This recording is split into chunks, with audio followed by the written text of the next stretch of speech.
സർവത്ര ഗോവിന്ദ നാമ സങ്കീർത്തനം ഗോവിന്ദ ഗോവിന്ദ. ജാനകീകാന്തസ്മരണം ജയ ജയ രാമ രാമ.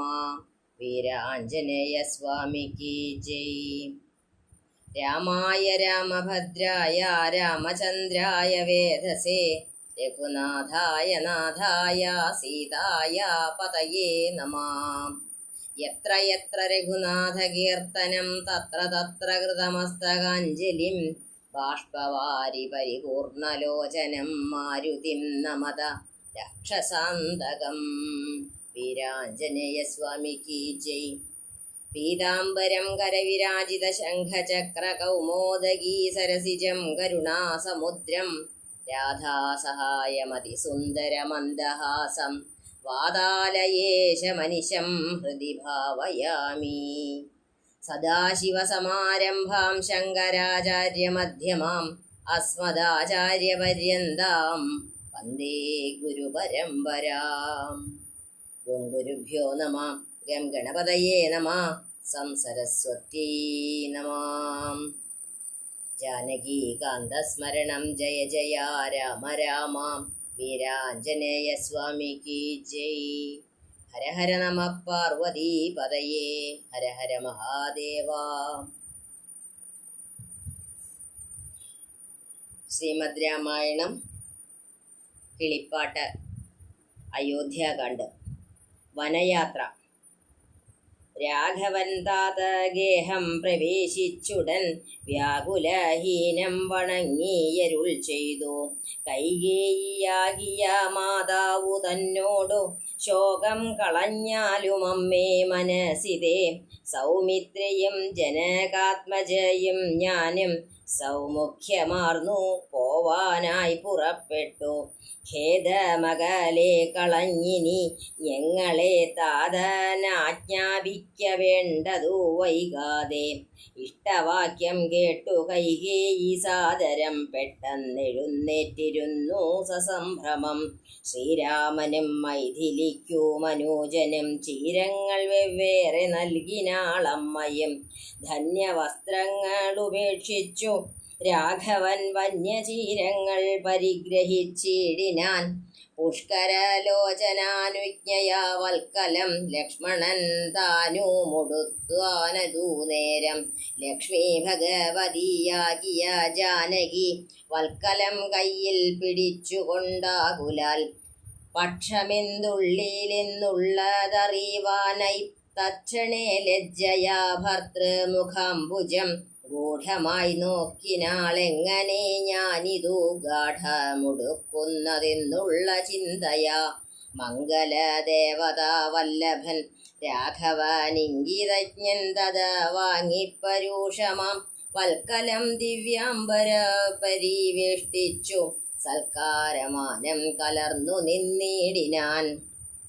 എന്നതു കണ്ടൊരു രാജതാരങ്ങളും അന്യരുമായുള്ള ജനങ്ങളുമൊക്കവേ വന്ന ദുഃഖത്താൽ കരയുന്നതു കേട്ടു നിന്നരുളിടം വസിഷ്ഠ മഹാമുനി. കോപേന ഭത്സിച്ചു കൈകേയി തന്നോടു താപേന ചൊല്ലിനാൻ എന്തിതു തോന്നുവാൻ.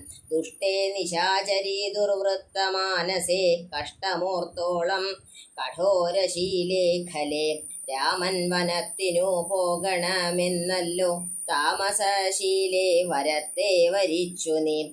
ജാനകീ ദേവിക്കു വൽക്കലം നൽകുവാൻ മാനസേ തോന്നിയതെന്തൊരു കാരണം. ഭക്ത്യാ പതിവ്രതയാകിയ ജാനകി ഭർത്താവിനോടുകൂടെ പ്രയാണം ചെയ്യിൽ.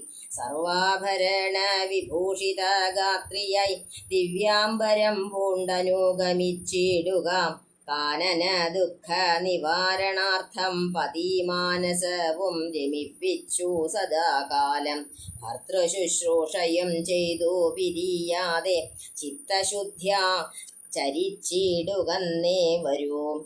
ഇത്തം വസിഷ്ഠോക്തി കേട്ടു ദശരഥൻ നത്വാ സുമന്ത്രരോടേവമരുൾ ചെയ്തു.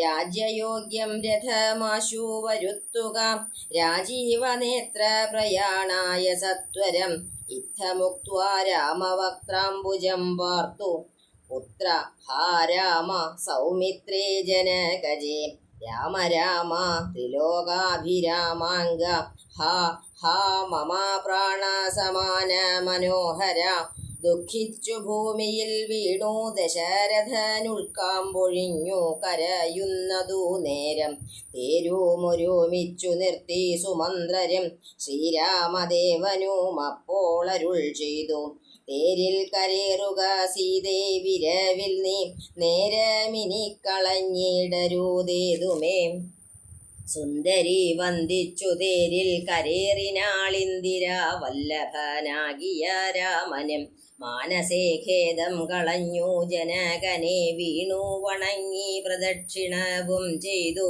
താണു തൊഴുതുടൻ തേരിൽ കരേറിനാൻ ബാണചാപാസി തൂണീരാദികളെല്ലാം കൈകൊണ്ടു വന്ദിച്ചു താനും കരേറിനാൻ ലക്ഷ്മണനപ്പോൾ സുമന്ത്രരൂമാകുലാൽ ദുഃഖേന തേർന്നടത്തിയിടിനാൻ ഭൂപനും നിൽക്കെന്നു ചൊന്നാൻ രഘുനാഥനും ഗച്ഛ ഗച്ഛേതി വേഗാരരുൾ ചെയ്തിതു നിശ്ചലമായിതു ലോകവുമന്നേരം രാജീവലോചനൻ ദൂരെ മറഞ്ഞപ്പോൾ രാജാവു മോഹിച്ചു വീണിതു ഭൂതലേ സ്ത്രീബാലവൃദ്ധാവധീപുരവാസികൾ താപം മുഴുത്തു വിലപിച്ചു പിന്നാലെ തിഷ്ഠ തിഷ്ഠ പ്രഭോ രാമാദയാനിധേ ദൃഷ്ടിക്കമൃതമായൊരു തിരുമേനി കാണായികിലെങ്ങനെ ഞങ്ങൾ പൊറുക്കുന്നു പ്രാണനോ പോയിതല്ലോ മമ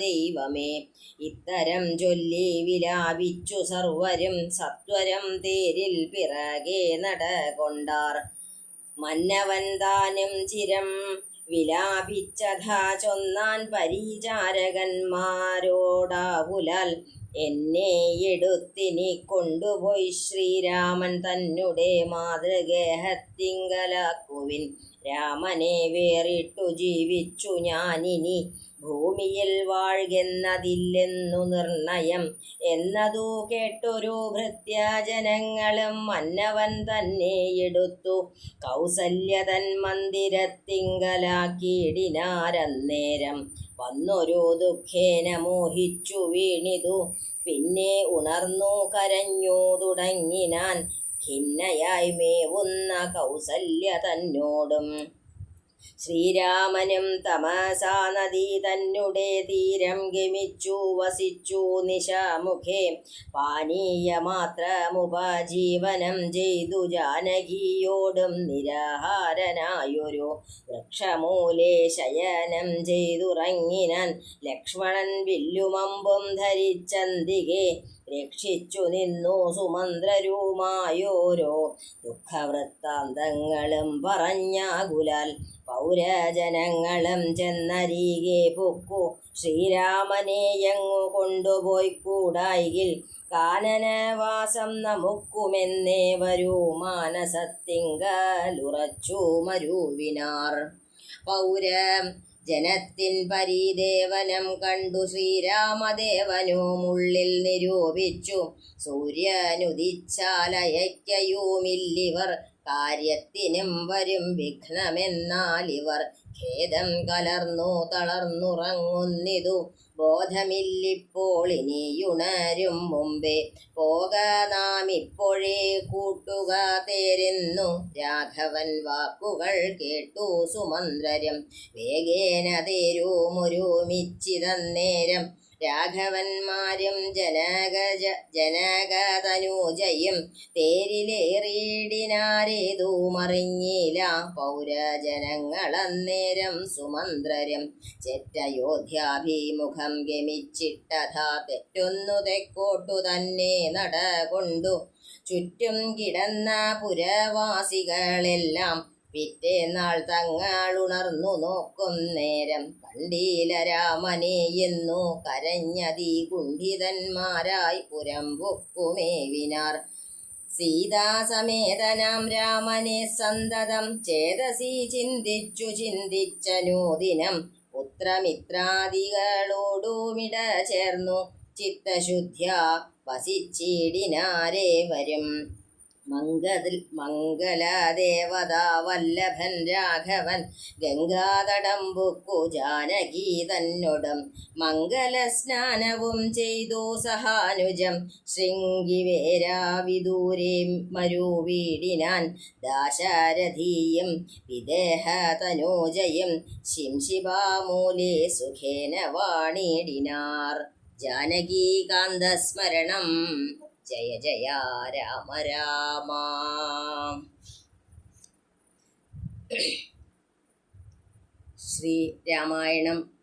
ശ്രീമദ് രാമായണം കിളിപ്പാട്ടിലെ അയോധ്യാകാന്ഡത്തിലൂടെയാണ് നമ്മൾ സഞ്ചരിച്ചു കൊണ്ടിരിക്കുന്നത്. ശ്രീരാമനും ലക്ഷ്മണനും സീതയും കൂടി വനയാത്രയ്ക്ക് ഒരുങ്ങുകയാണ്. അവർ അമ്മയുടെയും മറ്റും അനുവാദം വാങ്ങിക്കഴിഞ്ഞ് ദശരഥൻ്റെ അന്തഃപുരത്തിലേക്ക് വന്നു. കൈകേയിയുടെ അന്തഃപുരത്തിലാണല്ലോ ദശരഥ മഹാരാജാവ് ഉള്ളത്. അവിടേക്ക് വന്നു. അവിടെ വന്ന് അച്ഛനോട് അനുവാദം വാങ്ങാനായിട്ട് വന്നു. അവരെ കണ്ടപ്പോൾ തന്നെ കൈകേയിക്ക് സന്തോഷമായി. ഞങ്ങളിപ്പോൾ തന്നെ പുറപ്പെടുകയാണ് അമ്മേ, ഞങ്ങളെ പോവാൻ അനുവദിക്കൂ, അച്ഛൻ്റെ അനുവാദം വാങ്ങാൻ വേണ്ടി വന്നതാണ് ഞങ്ങൾ എന്നുള്ള ആ രാമവാക്യം കേട്ടപ്പോൾ കൈകേയിയുടെ മനസ്സ് വളരെ സന്തോഷിച്ചു. കൈകേയി വേഗം പോയി വേണ്ട മരവുരി, 3 പേർക്കും വേണ്ട മരവുരി എടുത്തു കൊണ്ടുവന്ന് കൊടുത്തു. ശ്രീരാമനും ലക്ഷ്മണനും അത് അപ്പോൾ തന്നെ ഉടുത്തു. എന്നാൽ സീതാദേവിക്ക് അത് എങ്ങനെയാണ് ഉടുക്കേണ്ടതെന്ന് അറിയാതെയായി. വേഗം തൻ്റെ പതിയായിട്ടുള്ള ആ ശ്രീരാമദേവൻ്റെ മുഖത്തേക്ക് ഒന്ന് നോക്കി. ശ്രീരാമൻ വേഗം കാര്യം മനസ്സിലാക്കി. അത് സീതാദേവിയുടെ ആ ശരീരത്തിൽ അത് വെച്ച് കാണിച്ചു കൊടുത്തു എങ്ങനെയാണ് ഉടുക്കേണ്ടതെന്ന്. സീതാദേവി തൻ്റെ ആ സർവ ആഭരണങ്ങളെയും പട്ടുവസ്ത്രങ്ങളെയും എല്ലാം മാറ്റി ആ ചീരാമ്പരം ഉടുത്തു. ഇത് കണ്ടു നിന്നവരെല്ലാം വളരെ ദുഃഖിതരായി തീർന്നു. എല്ലാവരും കരയാണ്. ആ നേരത്ത് വസിഷ്ഠമുനിക്ക് പോലും സഹിച്ചില്ല. അദ്ദേഹം കോപത്തോടു കൂടിയിട്ട് കൈകേയിയോട് പറഞ്ഞു, എന്താവശ്യത്തിനാണ് ഇവർക്ക് ഈ മരവുരി കൊടുത്തത്? രാമന് കൊടുക്കണം. രാമന് വനവാസത്തിന് പോവുകയാണ്, ആയിക്കോട്ടെ. ലക്ഷ്മണനും ആയിക്കോട്ടെ. പക്ഷെ ഈ സീതാദേവിക്ക് ഇത് കൊടുക്കേണ്ട ആവശ്യം എന്താണുള്ളത്?